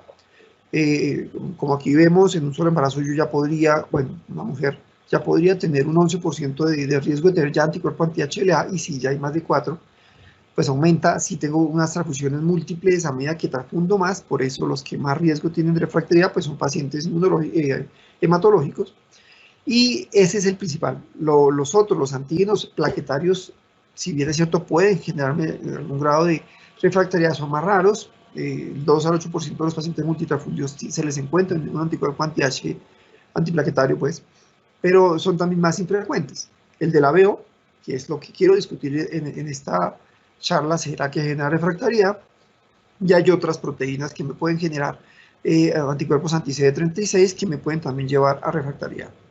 La siguiente, algunos medicamentos favorecen la destrucción plaquetaria. Estos son, o sea, diferente a lo otro. Los anteriores que vimos favorecían fagocitosis. Estos favorecen que el complemento destruya las plaquetas intravascular, pero pues no genera ningún impacto, de pronto en algo de inflamación, pero no un impacto importante, solo que pues el conteo no va a ser el adecuado. La siguiente. La siguiente, entonces, aquí en estas dos referencias se muestra cómo se comporta normalmente una refractaria plaquetaria de tipo inmune, y ustedes ven que la característica más importante es que los conteos son muy bajos y no suben. O sea, cuando uno le aplica le aplica el solo hecho del conteo, por eso les digo que no se compliquen a veces con tantas fórmulas. Con el solo conteo pre y post, ya uno puede decir, venga, ese paciente, o sea, si yo le resto, tenía 4.000 y luego me dio con 3.000, pues me da antes en negativo esa fórmula. Entonces, si le aplico las otras fórmulas, pues todavía más enloquecedor. Entonces, ahí estoy diciendo, ese paciente tiene una refractaridad. Ahora descarto lo que digamos que no tengo una patología no inmune, y solamente después de eso pienso en que sea inmune y empiezo a hacer estudios anti-HLA para descartar que sí sea algo realmente inmune. La siguiente. Y pues, ¿en qué consiste? Pues sencillamente los macrófagos atrapan las plaquetas que tienen las inmunoglobulinas pegadas allí y las fagocitan, y por eso se eliminan del sistema cuando tienen ese anticuerpo anti-HLA pegado allí. La siguiente. Y por eso los conteos, pues, no solamente no suben, sino que inclusive bajan. La siguiente. ¿Qué hacer? Es muy parecido. Ahí sí, este es uno de los puntos en donde digo, con respecto a los países desarrollados, sí tenemos algo de retraso, pero en las demás cosas, Colombia tiene una medicina transfusional en donde nos debemos sentir orgullosos porque es en verdad una de las mejores en Latinoamérica. Pero en este tema sí estamos rezagados. ¿Qué hago yo, por ejemplo, con un glóbulo rojo? Yo le puedo hacer una prueba de compatibilidad, ¿sí? Al glóbulo rojo, pensemos en eso, un glóbulo rojo, hago una prueba de compatibilidad, la prueba cruzada, en donde reviso si no hay un anticuerpo en ese paciente, y la transfundo. Aquí lo mismo puedo hacer con el HLA, hacer una prueba cruzada entre plaquetas y transfundirlo cuando es compatible. O hago un match de HLA, así como entonces nuevamente pongo el ejemplo del glóbulo rojo. O sea, si yo hago el fenotipo extendido de un paciente y encuentro que tiene los 5 antígenos del RH y el que de esta manera, pues luego le busco sangre que sea exactamente igual y se la transfundo. Eso es hacer un match con el HLA. Y el HLA compatible es cuando yo ya encuentro un anticuerpo anti-HLA, pues busco un individuo que no tenga ese antígeno y pues se la transfundo. O sea, como si yo ya tengo un anticuerpo anti-D, ahora busco un individuo que no tenga el D y se la transfundo. Más o menos es igual, pero pues esto implica hacer estudios de HLA que son costosos, que no se hacen de rutina. Muchos de estos se tienen que mandar a Estados Unidos. Hasta ahora un banco de sangre he escuchado que tiene la posibilidad de hacer prueba cruzada con plaqueta, pero pues hay unos costos y hay unas demoras transfusionales importantes. La siguiente. Allí hay un rezago con el HLA. Y pues en la literatura hay una gran cantidad de algoritmos para manejar pacientes a los que ya les hice el diagnóstico de anticuerpo anti-HLA. Los trae así pequeñito, pero el que quiera profundizar, allí están las referencias bibliográficas. Pero pues, como digo, en Colombia es muy difícil esto porque los diagnósticos anti-HLA no tenemos la tecnología, nos faltan cosas, y por eso hacemos un plan B que ahora se los explico la siguiente. Entonces, ¿qué hago? Pues transfundir plaquetas HLA compatible. Pero si no tengo eso, cambio la estrategia. Entonces, en vez de seguir transfundiendo, qué sé yo, plaqueta por aféresis, utilizaría plaqueta estándar, pues porque por mera probabilística, no sé cuál puede ser la palabra, pues entre más donantes diferentes yo transfundo, pues el riesgo de que alguno de ellos no tenga el antígeno HLA, pues es mayor, y por eso el resultado pues va a ser adecuado. ¿Qué es lo que realmente estamos de alguna manera utilizando si se llega a presentar? Pero la verdad el diagnóstico de esto es o porque está subregistrado, porque la verdad lo tenemos, es muy raro, más bien es infrecuente aquí en Colombia. No sabemos porque esto no se reporta con frecuencia. Se ha probado otras cosas con unos rendimientos regulares. Lo que sí sirve es prevenir con leucoreducción. Eso ha disminuido realmente de manera importante la aloinmunización de plaquetas con HLA, y algunos estudios han dicho que la inactivación o reducción de patógenos también cumplen esa misma función, pero todavía digamos que hay debate al respecto. La siguiente. Y en el futuro pues ya hay algunos estudios que dicen podemos producir plaquetas que no tengan expresión de antígenos en su superficie que puedan estimular la producción de anticuerpo anti-HLA. Interesante tesis, pero pues seguramente los costos, etcétera, pues todavía son tecnologías en desarrollo que de pronto funcionen a futuro, pero que de pronto no son tan no generan tanto impacto en nuestros modelos. La siguiente. Ahora sí miremos este tema, ya pues para concluir, es el tema, pues si el ABO genera refractaria plaquetaria. Este artículo del 2009 hizo una revisión desde 1950 hasta el 2009 de todos los artículos referentes a ABO. ¿Y qué concluye? Se concluye que la transfusión idéntica se asoció con mejores conteos posttransfusionales, ¿sí? Pero no es claro que eso tenga relación con mejores desenlaces clínicos. Parece ser que aunque tenga conteos más bajos, el desenlace clínico para controlar una potencial riesgo de sangrado por la trombocitopenia es el mismo. No hay diferencias en mortalidad ni en eventos adversos cuando comparan con las plaquetas no idénticas. Dejan abierto este estudio el que deberíamos estudiar un poco más la refractariedad, porque pues no da resultados muy congruentes esto, ¿sí? Este estudio me dice que haciendo una revisión vasta de la literatura desde el 50 hasta, o sea, 60 años de artículos, no encuentran claro que esto me genere refractariedad, solo que me genera disminución de los conteos. La siguiente. Este otro pues hizo otro estudio en donde incluye otros 13 años de comparación y de alguna manera encuentra lo mismo. Solo que aquí hay una claridad que me parece muy relevante para que entendamos en qué consiste este fenómeno. Cuando yo transfundo la dosis de plaquetas calculada en el paciente, eso debería subir el conteo en 35.000 a 40.000 plaquetas. Entonces ustedes ahí se preguntan, pero si la refractaria dice que si no suben 10.000 plaquetas, hago el diagnóstico. Entonces ahí hay un colchón, o sea que si después de la transfusión solamente subió en 25.000 las plaquetas, pues no subió lo que yo esperaba, que eran 35.000 a 40.000, pero la subió a 25.000 y está lejos del margen de que yo diga esto es un diagnóstico de refractaria plaquetaria, solo que subió a conteos más bajos, ¿sí? Ahí es donde está la diferencia, conteo más bajo a refractaria plaquetaria. O sea, algunas de estas plaquetas probablemente con un anticuerpo anti-ABO fueron fagocitadas por el vaso, pero la gran mayoría sí cumplió su función. Y no se considera dentro del diagnóstico como algo de refractaria plaquetaria. La siguiente.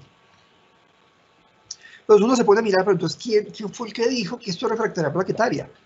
Y encuentra que varios de estos artículos que dicen que la ABO genera refractaria plaquetaria se direccionan a este estudio de 1990, en donde hacen una revisión por allá de estudios del 78, 79, del 86, con un volumen de pacientes muy bajo, y de hecho este estudio como tal también es muy bajo, solamente utiliza 13 pacientes y 13 pacientes control.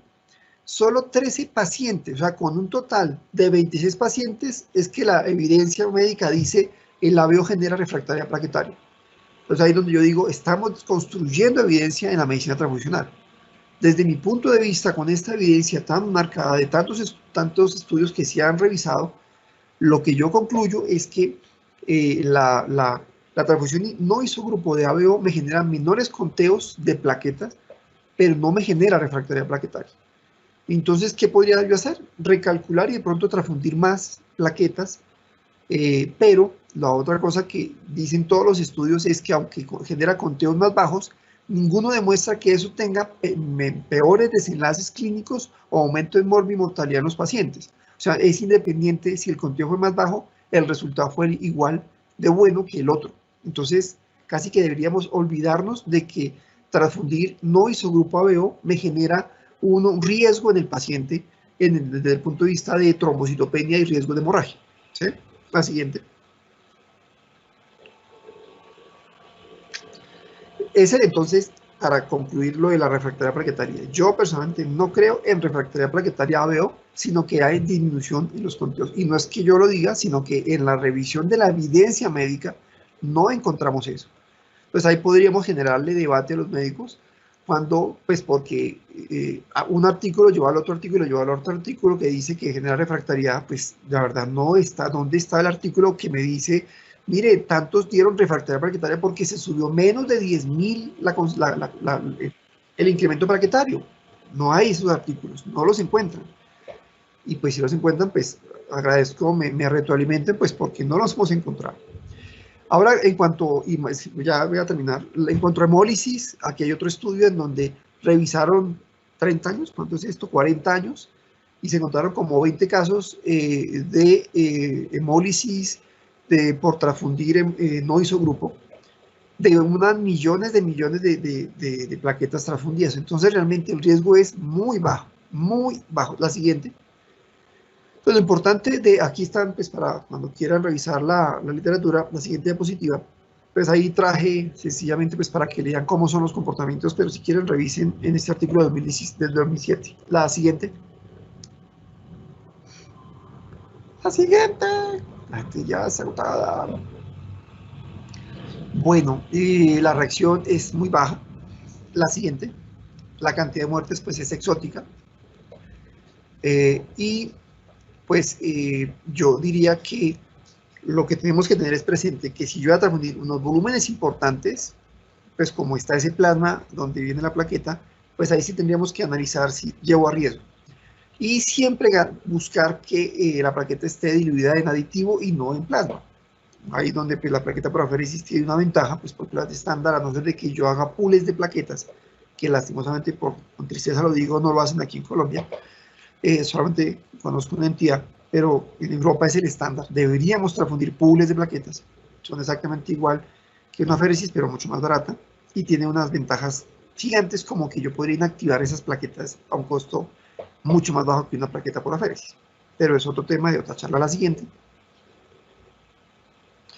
Ya casi, bueno, para concluir, bueno, esto digamos que hay una cosa que el profe Baldo, inmunomatólogo, me decía, que el plasma tiene muchos antígenos libres que me protegen de este riesgo de hemólisis. O sea, como un factor de dilución que protege contra las incompatibilidades por anticuerpo, y por eso es que casi no se da hemólisis por incompatibilidad de plasma. La siguiente. Pues casi que ese riesgo es cero. Lo mismo con el RH. Es casi exótico encontrar esa inmunización y por eso algunos recomiendan no hacer nada. Otros, como los franceses, dicen mejor utilicemos anti-D inmunoglobulina, o sea, raza humana, inmunoglobulina anti-D en esos casos, pero pues es tan exótico que la verdad la recomendación es pues no hacer nada, la verdad no, y más si estamos aprendiendo más aféresis o cada vez los equipos son más automatizados en el fraccionamiento de plaqueta estándar, que pues que el riesgo la verdad es exótico. La siguiente. Y pues ya termino con esto, las diapositivas, las conclusiones cuáles son, pues el riesgo de morbimortalidad en caso de urgencia por sangrado secundario de trombocitopenia es mucho mayor que el riesgo de refractariedad. O sea, no demoremos la transfusión pidiendo sangre isogrupo, plaquetas isogrupo, porque es muy difícil tenerlas. Expliquémosle eso al médico y además expliquémosle que el riesgo de que su paciente se complique por el sangrado es 100 veces mayor que una refractaria plaquetaria y mucho menos por ABO, porque no hay literatura que me diga que realmente el ABO genera refractaria. Va a disminuir un poco la concentración. Si quiere, doctor, coloque una dosis más de plaquetas. Pero en el rendimiento clínico no hay ninguna diferencia. Entonces usted lo debería transfundir sin ningún tipo de problema. No es clara la relación de transfusión plaquetaria no isogrupo y el desarrollo de refractaria, y hay conteos 20% menores. Eso es lo único que se ha encontrado. En lo posible, transfundo plaquetas leucorreducidas, diluidas en aditivo, y si se diagnostica refractaria realmente, pues ahí sí es mejor transfundir isogrupo y plaqueta estándar de diferente donante. Pero nuevamente, refractaria, aquí me faltó colocar la palabra inmune, ¿sí? O sea, y el diagnóstico de refractaria inmune, créanme que probablemente al año en Colombia está cercano a cero, porque inclusive no tenemos cómo hacer esos diagnósticos. O sea, pues no sé, de pronto hay un subregistro importante, pero es muy bajo. Siempre que se diagnostique refractaria, recordar pues que el 80% es no inmune, y primero tendríamos que corregir eso, antes de empezar a pedir estudios que son costosos y que toca mandar muchos de ellos al extranjero.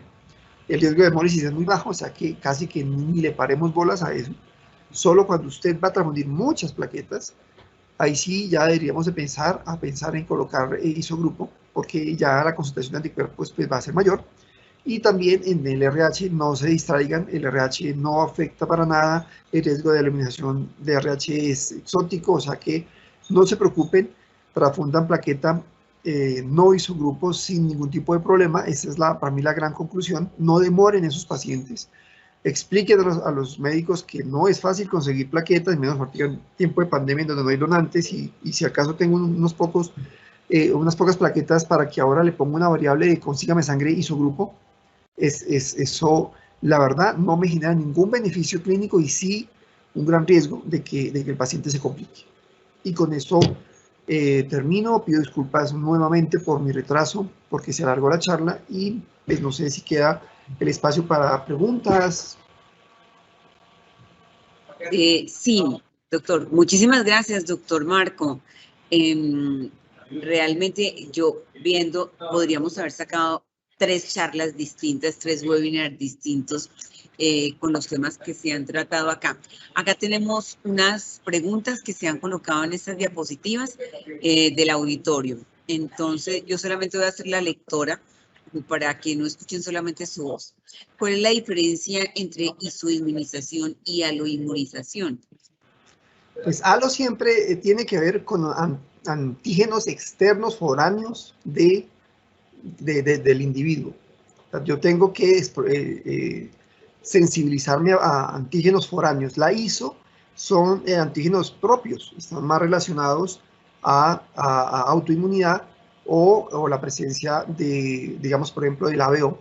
El ABO me genera un anticuerpo que no requirió de la presentación del otro antígeno. Entonces, aloinmunización siempre está relacionada con la producción de anticuerpos contra algo externo y ISO es algo que internamente, propiamente hago yo, digamos, puedo generar ese tipo de anticuerpo. Eso también lo puede hacer un medicamento, una cosa así. Si el paciente que voy a transfundir con glóbulos rojos ABO incompatibles está inmunosuprimido, ¿tendrá una reacción mayor a la de un paciente inmunocompetente? Transfundir ABO incompatible, no, es que no se debe transfundir ABO incompatible, ¿sí? Independiente si está inmunosuprimido o no. O sea, lo que estamos hablando aquí era del RH, ¿sí? Y lo hice énfasis importante en que lo único que, o sea, la única política que no se debe violentar es la del ABO. Yo no puedo nunca transfundir sangre ABO incompatible, nunca. La única opción por allá es en el neonato recién nacido, pero tiene un riesgo y pues yo no se lo recomiendo a nadie. Tal vez es una medida desesperada, pero pues tiene un riesgo y yo no se lo recomiendo a nadie. Entonces, mi conclusión es que nunca transfundan ABO incompatible, independiente si está inmunosuprimido o no inmunosuprimido. Gracias, doctor. La siguiente pregunta, ¿cuáles son los componentes sanguíneos más transfundidos? El glóbulo rojo es el que más se transfunde, seguido, pues dependiendo de cada hospital. O sea, los hospitales que hacen trasplante o que hacen aféresis terapéutica transfunden mucho plasma, pero definitivamente de lejos es el glóbulo rojo el que más se transfunde, seguido de plasma y en tercer lugar la plaqueta. El quiroprecipitado es cada vez más infrecuente. Muchas gracias. La siguiente pregunta, en estas épocas de COVID-19, ¿cómo se han modificado las prácticas transfusionales? Pues inicialmente lo que se veía es que en el mundo, pues el impacto de los pacientes que inicialmente llegaron a los hospitales es que ellos no requerían muchas transfusiones. Lastimosamente, pues muchos morían muy rápido. Y lo que se ve, y sobre todo pues Colombia, que para mí es un caldo de cultivo de experiencia hacia el mundo, porque creo que estamos haciendo cosas, o nos están pasando cosas que no le pasan a muchos países en el mundo. Hoy ya tenemos pacientes que tienen larga estancia en las UCIs, porque son más jóvenes. Y ellos sí consumen muchos hemocomponentes, pero no hay algo diferente, o sea, que una transfusión convencional. Ellos, pues, no sé, de pronto, no sé, bueno, digamos que es una práctica convencional, consumen mucho glóbulo rojo, es lo que están consumiendo más, y no, digamos que no hay una diferencia marcada en eso, solamente pues que los pacientes ancianos pues consumieron muy poca hemocomponente, pero más es porque rápidamente fallecían, y estos que se demoran más tiempo pues sí requieren más glóbulo rojo. Muchas gracias, doctor. La siguiente pregunta, ¿cómo se previene la refractividad plaquetaria? Pues se puede prevenir con la leucorreducción, o sea, con el filtro universal. Digamos que eso es como lo único que justificaría eso, pero principalmente pacientes que reciben transfusión crónica. Si es una transfusión porque eventualmente que si un paciente hizo una eclampsia y requirió en su embarazo una transfusión de plaquetas, pues como de pronto no va a volver a requerir transfusión de plaquetas, pues de pronto no tenga tan indicada la transfusión de filtrado, de leucorreducidos. Pero si es una transfusión crónica, o sea, tiene una patología que va a requerir transfusión crónica de plaquetas, sí debería siempre transfundir esas plaquetas leucorreducidas, o sea, filtradas, ¿no? Como, pues, esa es como la única forma de prevenir. Y como digo, la inactivación, reducción de patógenos está ahora mostrando que también podría llegar a ser una estrategia adecuada para ellos. Y pues hay un artículo en donde están trabajando más como hacia la ingeniería genética de generar plaquetas que no tienen, digamos así, HLA, pero todavía estamos muy lejos de tener ese tipo de plaqueta y los costos, pues no sé si eso pueda rápidamente practicarse en países como el nuestro, que no tienen muchos recursos para esas tecnologías que van a salir muy costosas. Muchas gracias, doctor. ¿De qué depende la decisión de transferir los distintos componentes de la sangre? De transfundir, tal vez, sangre total, plaquetas, glóbulos rojos o plasma. Pues hay una indicación. Hoy recuerden que el ministerio adoptó la guía de transfusión de Australia, la adoptó y la publicó en el 2018, marzo, y nos dio en esa norma 3 años para poderla implementar. Ahí está, digamos, como el eje rector de indicación de los diferentes componentes. Debimos estar implementando ya esa guía en marzo del 2021. O sea, ya llevamos varios meses en donde los entes de control deben auditar esas guías. Creo que ahí estamos bastante quedados. Es una guía muy extensa, compleja, que requiere un reto importante en la inmunomatología inclusive para poder implementar eso. Y ese es el marco en ese momento en Colombia de cuál es la indicación para transfundir los diversos hemocomponentes. Muchas gracias, doctor. La siguiente pregunta. ¿Qué? ¿Por qué mecanismo? ¿Por qué mecanismo el COVID? ¿Puede presentarse con refractaria plaquetaria? El COVID-19 asociado a refractaria plaquetaria no lo tengo referenciado. No hay ninguna referencia que el virus como tal genere refractaria, no que yo conozca literatura al respecto. O sea, la refractaria plaquetaria está generada por algo inmune, como lo mencioné, y pues si acaso es porque puede generar o sea, la respuesta del COVID después de que hace la tormenta de citoquinas, pues genera una gran liberación de estímulo inmunológico inflamatorio que puede consumir plaquetas. Tal vez esa sería una explicación en donde los pacientes puedan cursar con trombocitomenia porque hay un estímulo importante de factores inflamatorios. Pero no es algo característico de nuestros pacientes COVID. Muchas gracias, doctor. Y la última pregunta nos pregunta es, muchas gracias a todos los participantes, no alcanzamos a escribir todos los nombres. Muchas gracias, doctor Marco Páez, por esta charla, por estos conocimientos. E invitamos a los participantes a que nos den sus comentarios, a que diligencien la encuesta de satisfacción, nos compartan qué otros temas quisieran que tratáramos en esta serie de webinars que estamos iniciando con este enfoque de medicina transfusional. Muchísimas gracias. Doctora, muchísimas gracias por la oportunidad de decir acá mis cositas, y a todos muchísimas gracias por tolerarme y por mis chistes flojos que a veces he hecho por ahí. Muchas gracias. Nos veremos en un próximo webinar. Hasta luego para todos. Hasta luego.